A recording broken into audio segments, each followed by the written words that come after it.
Mouth cancer is very common in India. चबाने वाला chewing tobacco जो सोसाइटी के हर लेवल पे प्रेवलेंट है, वो सबसे बड़ा कारण है। मोस्ट कॉमन प्रॉब्लम है कि उनको ये लगता है कि बायोप्सी लेने से इट विल स्प्रेड, कैंसर फैल जाएगा। अभी एक जगह पे है और अगर हमने टुकड़ा ले लिया तो वो फैलने लगेगा। यदि आपने कारण ही नहीं छोड़ा तो फिर कैसे जीतोगे? तो आपको बहुत ब्लंटली, मैं तो बहुत स्ट्रेट अवे बोलता हूँ, यदि जिंदा रहना है तो ये छोड़ना पड़ेगा, अदरवाइज कोई फायदा नहीं। How do you help patients quit? Are you direct upfront सीधा बता देते हैं क्या है?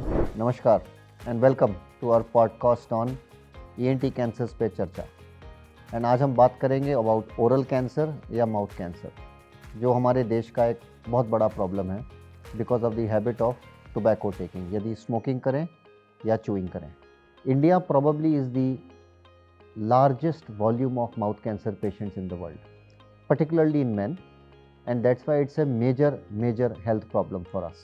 मैं डॉक्टर दीपक सरीन हूँ। I am the vice chairman of head and neck surgery at Medanta, and मेरे साथ आज we have two doctors of Gurgaon, both well experienced ENT surgeons. I have Dr. Ankush Arya. He has an experience of over 15 years of practicing in Gurgaon, and Dr. Rahul Garg, who has his own ENT center, RG ENT, also very experienced with ENT. Welcome to the podcast. So I am excited क्योंकि where I sit, जहाँ मैं बैठता हूँ मेदांता में, जब मैं patient देखता हूँ माउथ कैंसर का, तो प्रोफाइल बड़ा फ़र्क है। पेशेंट के पास अक्सर डायग्नोसिस होता है, मेंटली प्रिपेयर्ड होता है, दूर से आते हैं, फैमिली के साथ आते हैं। They kind of come with the impression और कि हमें टेक्निकल एस्पेक्ट समझना है, हमारा इलाज क्या होएगा, parts of the treatment. But I think you see very high volume of patients. Some are cancers, many are not. And you see patients directly in the community. First time there, you are probably the one who's seeing them. You are breaking the news to them. You are making the diagnosis. So I think different challenges. And especially I think with our theme today that we want to see early diagnosis of mouth cancer, उसको जल्दी पकड़ना. And that is a challenge क्योंकि जल्दी पकड़ने से इलाज भी छोटा है, इलाज का सक्सेस भी बेटर है और इलाज के इफेक्ट भी कम रहते हैं. But that is a challenge in our country. I think अगर आप वेस्टर्न वर्ल्ड से कंपेयर करिए, इट्स ए 70-30 फार्मूला. हमारे यहाँ 70% पेशेंट्स एडवांस स्टेज में आते हैं और बाहर वेस्टर्न वर्ल्ड में देखेंगे तो 70% अर्ली स्टेज या स्टेज 1 स्टेज 2 में आते हैं. So that's a big challenge for our country and we have to focus on diagnosing it early. So let's start. So first doctor Ankush, आप बताइए, how common is it for you to see a mouth cancer patient in your clinic? How frequently do you see them and how do they come? उनके क्या symptoms होते हैं जो वो लेके आपके पास पहुँचते हैं? Maybe 3 to 4 cases a month, and majorly they come with some growth or lump in the oral cavity, may it be buccal mucosa या टंग पे, या कई बार पैचेस होते हैं, कई बार नॉन हीलिंग अल्सर्स होते हैं. तो different presentation and different patient. Doctor Garg, आपका भी प्रोफाइल सिमिलर होता है? सेम कंप्लेंट लेके आते हैं पेशेंट? मोस्टली जैसे यूजली एवरी वीक कोई ना कोई एक पेशेंट निकलता ही है. Non healing ulcers are the most common and second is the growth के पेशेंट्स, क्योंकि they usually just postpone it sometimes है, लेकिन वो ग्रोथ जब आती है तब तक कई बार सिग्निफिकेंट साइज की हो जाती है, तो तब वो आते हैं. एंड मोस्टली जैसे आपने कैंसर देखा है, जैसे रिस्क फैक्टर हम सब जानते हैं, स्मोकिंग है और अल्कोहल है, बट आपको कभी कभी दिखते हैं माउथ कैंसर पेशेंट जिनमें स्मोकिंग की हिस्ट्री नहीं है या अल्कोहल कभी नहीं लिया लाइफ में?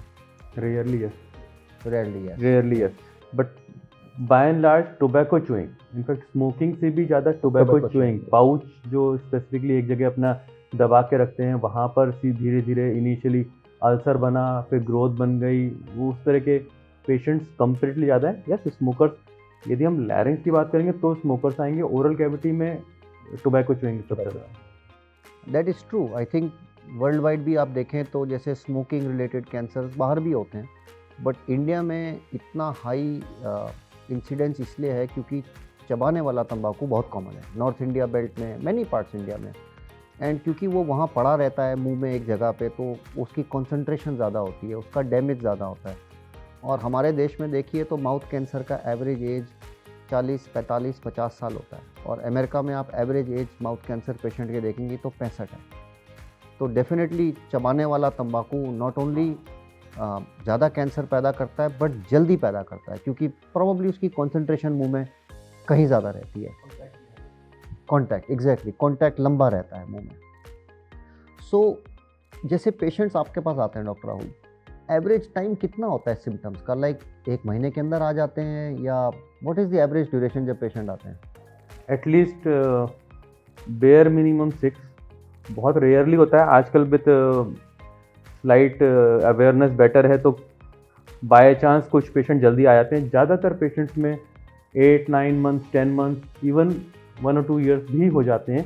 वो जस्ट अपना टाइम बाईपास कर रहे होते हैं, नहीं अभी मुझे नहीं बना है, या फिर मैं पर्टिकुलर क्वैक के पास चला गया, वहाँ पे ट्रीटमेंट ले लिया, मैं कोई अल्टरनेट थेरेपी ले रहा था, या मुझे कोई ना कोई बहाना ढूंढ रहे होते हैं। For an example, last week ही अभी एक पेशेंट आया, उसको राउंड अबाउट 9-10 मंथ्स हो गए थे, अ ह्यूज 5 सेंटीमीटर ग्रोथ, और अब तक क्या कर रहे थे, नहीं मुझे लगा मैं टंग क्लीनर यूज़ कर रहा था, उसके चक्कर में, कटने के चक्कर में वहाँ पे ग्रोथ बन गई। तो you waste round about that much of time जहाँ पर कुछ एक्शन हो सकता था। एंड दैट्स इंटरेस्टिंग, क्योंकि आप जैसे गुड़गांव में पेशेंट्स आते हैं तो ये भी नहीं कह सकते एक्सेस नहीं है डॉक्टर के पास, क्योंकि access there are at least 100 ENTs here and diagnosis will be made instantly अगर they reach the right person. So doctor Ankush आप बताइए, सो जैसे डॉक्टर राहुल समझा रहे हैं कि मोस्टली पेशेंट का शायद थोड़ा रिलक्टेंस होता है टू एक्सेप्ट कि शायद मुझे कैंसर है, वो एक वो भय भी है ना शब्द के साथ, आई थिंक उस डर से नहीं आते हैं। बट कई बारी हमने जो देखा है कि बायोप्सी के डर से नहीं आते हैं। And biopsy, I mean I don't know the viewers know, but biopsy is a process जहाँ पे अगर हमको अंदर ग्रोथ दिख रही है जिसमें कैंसर का शक है, तो एक छोटा सा पीस उसका निकाल के टेस्ट के लिए लैब भेजते हैं, जिससे डायग्नोसिस कंफर्म हो जाता है कि ये कैंसर है या नहीं है। बट इस procedure which is actually harmless, but इससे बहुत डर है कम्युनिटी में। आप भी देखते हैं कि बायोप्सी के डर से कई बारी पेशेंट्स नहीं आते, या आके आप बायोप्सी बोलते हैं फिर वो दोबारा नहीं आते हैं। मोस्ट कॉमन प्रॉब्लम है कि उनको ये लगता है कि बायोप्सी लेने से इट विल स्प्रेड, कैंसर फैल जाएगा। अभी एक जगह पे है और अगर हमने टुकड़ा ले लिया तो वो फैलने लगेगा, विच इज़ अ मिसकंसेप्शन। ऐसा नहीं होता। अर्ली डायग्नोसिस से अर्ली ट्रीटमेंट स्टार्ट हो जाएगा, and early treatment is almost curable, मतलब ऐसा हम मानते हैं। तो अर्ली प्रेजेंट होगा तो अर्ली डायग्नोसिस हो जाएगा। बायोप्सी के नाम पर एक दूसरा जो उनका होता है, जैसे ही आप पेशेंट को बायोप्सी बोलते हो, he runs for a second opinion कि बायोप्सी कराना है या नहीं कराना है। एक वो बहुत बड़ी प्रॉब्लम है, पेशेंट वापस नहीं आता बायोप्सी के बाद। नहीं, हम भी ये देखते हैं, ऑल्दो सी अगेन मेरा प्रैक्टिस का एनवायरनमेंट आपसे थोड़ा फ़र्क है। If I tell them biopsy चाहिए, often patient I think 90% times करवा लेंगे, उस दिन नहीं कराएंगे तो 3 दिन बाद करा लेंगे। But I think the challenge is much more in the community where they may want a easier solution और may be try some medicine, या कोई डॉक्टर कुछ और ट्राई कर लें उनके लिए अल्टरनेट। एंड ऑफन हम देखते हैं फाइल इतनी बड़ी हो जाती है, क्योंकि वो जब तक 10 डॉक्टर के थ्रू जाते हैं 3-4 महीना निकल जाता है before finally you know they agree कि हाँ बायोप्सी चाहिए। But I think to the audience as experts we must make it clear कि बायोप्सी करने से कोई कैंसर नहीं फैलता है, ये मिथ है। बायोप्सी प्रोसीजर कोई इंडिया का या गुड़गांव का लोकल प्रोसीजर नहीं है, पूरे विश्व में हर यूनिवर्सिटी में, हर कैंसर सेंटर में यही तरीका है माउथ कैंसर कंफर्म करने का, और सालों से होता आ रहा है, 100 सालों से।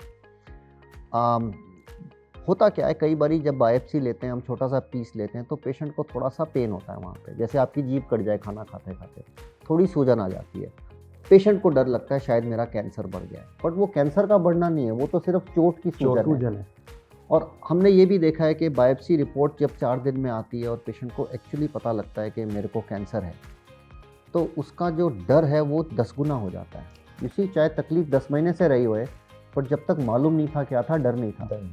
अब रिपोर्ट सामने आ गई है तो आपको डर बहुत है, फिर आपको दर्द भी महसूस होता है अगले दिन, फिर आपको मतलब बहुत कुछ यू स्टार्ट फीलिंग कि मेरे मुंह में है जो नहीं था। बट वो कहते हैं वो बायोप्सी के बाद से मेरे को ये सब होने लगा, पहले नहीं था। एक्चुअली वो ध्यान अब वहाँ जाता है क्योंकि आपको मालूम है मुंह में कैंसर है। तो बहुत सारी वजहें हैं कि बायोप्सी की वजह से मिसकंसेप्शन रहता है, बट अक्सर इस चक्कर में डायग्नोसिस ही डिले होता है पेशेंट को और नुकसान रह जाता है। हम ये देखते हैं कई बार, हम पेशेंट से पूछते हैं जैसे आपको 6 महीने से तकलीफ थी, ये था, या तकलीफ तो नहीं, जैसे आपने बताया अल्सर होता है या ग्रोथ होती है, मेनली ये 2 चीज़ें होती है, अक्सर तकलीफ नहीं होती है। कई बार पेशेंट इसलिए भी नहीं आते हैं क्योंकि कहते हैं हमें दर्द नहीं था। आई डोंट नो आप लोगों को भी ये दिखता है कि कई बारी पेशेंट आप पूछते हैं कि 6 महीना आपके पास अंदर छाला था, ग्रोथ थी, आया नहीं, क्या हुआ? मैक्सिमम उनकी कंप्लेन होती है कि थोड़ा सा मिर्च मसाला खाते थे तो वहाँ पे थोड़ी जलन होती थी, लगता था। बाकी तो खैर ऐसा कोई दिक्कत नहीं थी, ठीक है, पड़ा हुआ था, वो धीरे धीरे बड़ा हो रहा था, लेकिन हमें लगा ही नहीं कि वो कोई दिक्कत की बात है। तो इसलिए हमने सोचा कि ठीक है, हो जाएगा ठीक, हो जाएगा ठीक। कई बार हमने वहाँ पे कुछ लोकल रेमेडी कर ली, कई बार अल्टरनेट थेरेपी ट्राई करी, लेकिन ठीक नहीं हो रहा था, तो इसलिए दिखाने आ गए। ये चैलेंज है क्योंकि इसी माउथ कैंसर जब जल्दी शुरू होता है तो एक्चुअली दर्द शुरू में नहीं होता है, और क्योंकि दर्द नहीं है तो अक्सर पेशेंट ट्रीटमेंट भी नहीं सीख करता है, या वो डायग्नोसिस आंसर कि क्या है मेरे को, वो सवाल का उत्तर भी नहीं चाहता है, क्योंकि इतनी तकलीफ नहीं होती है। तकलीफ आती है जब कैंसर स्टेज 3 स्टेज 4 तक पहुंचना, तब तक आपको पता है बीमारी थोड़ी बढ़ गई है। हाँ, ये भी चैलेंज है हमारे देश में, this is also a challenge. What about dental treatment? You see कई पेशेंट्स कहते हैं कि हमें लगा दांत का इलाज है, तो आपको do you see patients who have been to dentist, या जैसे आपके पास आए होंगे 6-8 महीने की तकलीफ है तो ऑब्वियसली कुछ तो डॉक्टर उनके पास गए होंगे, मोस्टली वो किन डॉक्टर्स के पास होते हैं? What kind of treatments are they receiving generally before they reach you? Most commonly GPs के पास, they are taking treatments at GPs, yes at times dentist के पास भी। मललाइन टूथ या शार्प एजेस, उसके चक्कर में कुछ अल्सर बन जाते हैं, उसका ट्रीटमेंट समझ के किया जा रहा होता है, बट एक्चुअली वो सिर्फ उसकी वजह से ना होकर कैंसर भी हो सकता है, तो वो मिस हो जाता है कई बार, बिकॉज सिर्फ वो डेंटल की वजह से मानकर उसको इग्नोर कर रहे होते हैं। हमने भी देखा है, lot of people get lot of dental treatment done for months, grinding, कभी tooth removal, before they land up with a specialist who can diagnose cancer है।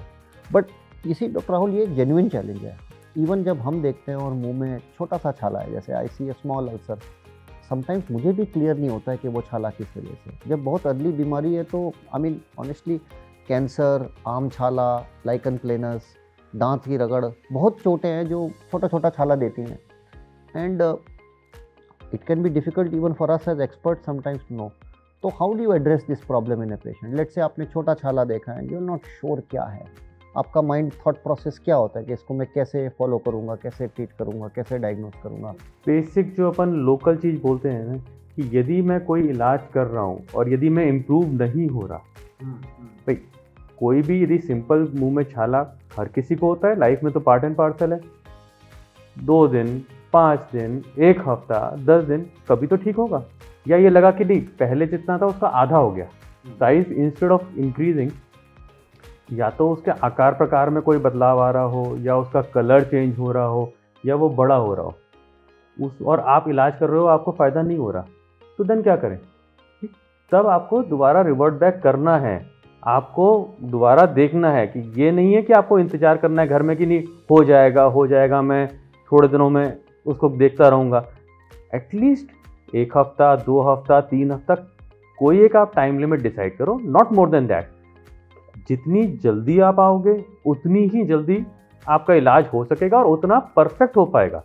जितना छोटा छाला उतना ही कम उसका टाइम ड्यूरेशन और सर्जिकल ट्रीटमेंट होता है, जितना बड़ा क्रिएट करके लाओगे उतना लेट स्टेज हो जाएगी, उतना वो डिफ़िकल्ट हो जाएगा। तो डेंटिस्ट भी जैसे देख रहे हैं या जीपी देख रहे हैं, ठीक है ना, फर्स्ट लुक में कई बार हम भी नहीं निकाल पाते, एटलीस्ट उनको एक टाइम देखना चाहिए। यदि वो हील हो रहा है, वेल एंड गुड, नॉर्मल है, कुछ नहीं करना। लेकिन यदि वो ठीक नहीं हो रहा तो डेफिनेटली आपको रेफरल स्पेशलिस्ट के पास भेजना ही पड़ेगा। डॉक्टर आर्य, आपका भी ओपिनियन है कि 2-3 weeks of medical treatment you think is reasonable, और नहीं ठीक हो रहा है तो you have to review, maybe consider a biopsy अगर डाउट है? मतलब what do you think? Sir, doubtful lesion है तो बायोप्सी होना चाहिए, स्पेशली अगर हाई रिस्क पेशेंट्स हैं जिसमें स्मोकिंग है, टबैको च्यूइंग है, उसमें अगर हमें ऐसा कुछ छाला दिखाई दे रहा है जो रिस्पॉन्ड नहीं कर रहा मेडिकल मैनेजमेंट को, उसको आई थिंक बायोप्सी टाइमली होना चाहिए। I couldn't agree more that आप 100 बायोप्सी कर लें, चाहे 50 में कुछ ना निकले, इट्स एक्सेप्टेबल, बट कैंसर नहीं मिस होना चाहिए, बिकॉज उसका price is very heavy to pay later for the patient. But I do agree, and I think I agree, similar 2 weeks, 3 weeks is a good time to wait and see कि आपका treatment काम कर रहा है नहीं, और नहीं कर रहा है, go back to the same doctor, let him recheck, and if he thinks this is not okay, maybe they suggest a biopsy, maybe you sometimes suggest a biopsy. Threshold अलग होएगा, कोई 2 week, कोई 3 week, कोई 4 weeks, but there is a time frame in which you feel कि ये अब further evaluate करना चाहिए, Follow-up is important. ये घाव ठीक नहीं है, follow up is important, agreed. What about pet? I get patient sometimes जो हमें कहते हैं कि आप सी बायोप्सी का खौफ है ना, Yes. तो दे विल से कि आप बायोप्सी नहीं करिए डॉक्टर साहब, पेट कर लीजिए टू डायग्नोस। आपके पास you get this experience similar? बिल्कुल है। देखिए क्या होता है कि सो कॉल्ड ये मॉडर्नाइज इन्वेस्टिगेशंस हैं, ठीक है, पेट रूटीनली यूज़ होता है, एक बार यदि डायग्नोसिस हो जाएगा तो पेट करना है, लेकिन PET is not a diagnostic modality. आपको सिर्फ ये बता देगा कि हाँ भाई इस एरिया में कुछ गड़बड़ है, लेकिन जो डायग्नोसिस होना है उसके लिए तो बायोप्सी ही एक ओनली ऑप्शन है। PET will not help in that area. Excellent point. I think we can reinforce this. For diagnosis, there is only a biopsy. And when cancer को हम evaluate करते हैं तो first step is diagnose कि ये cancer है या नहीं है या कौन सा है. Number 2 is evaluate ये कहाँ है, कितना है. उसमें PET scan का रोल है. And then comes the part कि अब हम इसको treat कैसे करेंगे. First step diagnosis. Next step evaluate, and third part is now plan the treatment. But often patients want to know how will you treat, do the PET, but you have to go stepwise for this diagnosis. What about a new phenomenon? Well, not very new, Googling.